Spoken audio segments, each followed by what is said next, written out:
সন্ত্রাস, ছিনতাইকারী, দর্শনকারী সন্ধ্যার পরে তারা লুটপাট করে। কিন্তু বিএনপির কর্মী আমরা যখনই সেই সব প্রতিবাদ করতে যাই তখনই আমাদের উপরে টর্চারিং করে।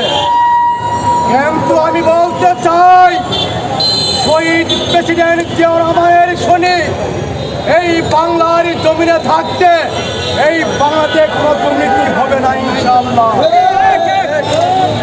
কারণ আপনারা দেখেছেন 16 বছর আমাদের মা বাংলার নারী প্রধানমন্ত্রী দেশনেত্রী বেগম খালেদা জিয়া, তিনি হয় কারাগারে আর না হয় সেই হাসপাতালের বিছানায় ছিল। আমাদের সেই সব কথা মনে আছে। কিন্তু বন্ধুগণ,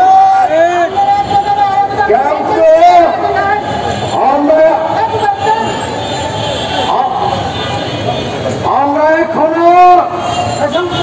এখনো রাজপথে আছি ইনশাআল্লাহ। আমরা সামনে রাজপথে থাকবো ইনশাআল্লাহ। আমরা রাজপথ থেকে বিদায় নিব না ইনশাআল্লাহ। বাংলাদেশের 18 কোটি জনগণের ফয়সালা করে আমরা ঘুরে ফিরে যাবো ইনশাআল্লাহ। কারণ আমি শেখ হাসিনার সঙ্গভঙ্গকে বলতে চাই, যদি এই বাংলার জমিনে কোন দুর্নীতি করার চেষ্টা করো তবে এই গরিব রিক্সা চালকের হাতের পাশের লাঠি যথেষ্ট ইনশাআল্লাহ। কিন্তু আমরা 5 তারিখে সেটাই স্পষ্টভাবে আমরা দেখে দিয়েছি শেখ হাসিনাকে। কারণ আমি ছাত্র জনতাতে বলতে চাই, শুধু সেই 5 তারিখে আপনারাই ছিলেন না, এই দেশের মধ্যম শ্রেণী মানুষ ছিল এবং দিনমজুরি ছিল, শিল্পপতি ছিল, এই দেশের 18 কোটি জনগণ সেদিন রাজপথে ছিল। কিন্তু আমি ছাত্রদের বলতে চাই, আপনারা রিক্সা চালকদের সাথে সম্মানের সহিত কথা বলবেন। কারণ আমি ইতিমধ্যেই দেখেছি বারছিড়ির ভিতরে শাহবাগের মোড়ে অনেক বয়স্ক রিক্সা চালক তাদের ধরে ছাত্ররা ধান দিয়ে ঘুরা দেয়।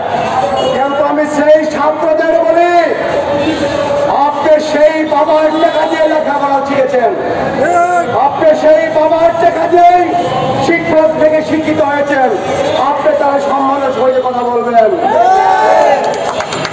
কারণ এই দেশের গরিব অসহায় মানুষ এখন সবই বুঝে ইনশাআল্লাহ। এখন মানুষ সবই বোঝার চেষ্টা করে। কারণ এই দেশে আর কোনো দুর্নীতি চলবে না, আর কোনো ভেজাল কোনো কিছু চলবে না ইনশাআল্লাহ। শহীদ প্রেসিডেন্ট জিয়াউর রহমানের শরীর থাকতে ইনশাআল্লাহ। আমার বক্তব্য আমি সংক্ষেপে শেষ করে দিব। তবে শেষ করার আগে বলতে চাই, আমাদের সাবেক বাংলাদেশ নারী প্রধানমন্ত্রী দেশনেত্রী বেগম খালেদা জিয়ার জন্য আমি সবার কাছে দোয়া চাই, আল্লাহ যেন তাহলে ভালোভাবে আমাদের মাঝে ফিরত আনে ইনশাআল্লাহ। আমি আরো দোয়া চাই আমাদের মাননীয় চেয়ারম্যান জনাব তারেক রহমানের জন্য, আল্লাহ যেন তাহলে বাংলার জমিনে বীরের মতো ফিরত আনে ইনশাআল্লাহ। বক্তব্য শেষ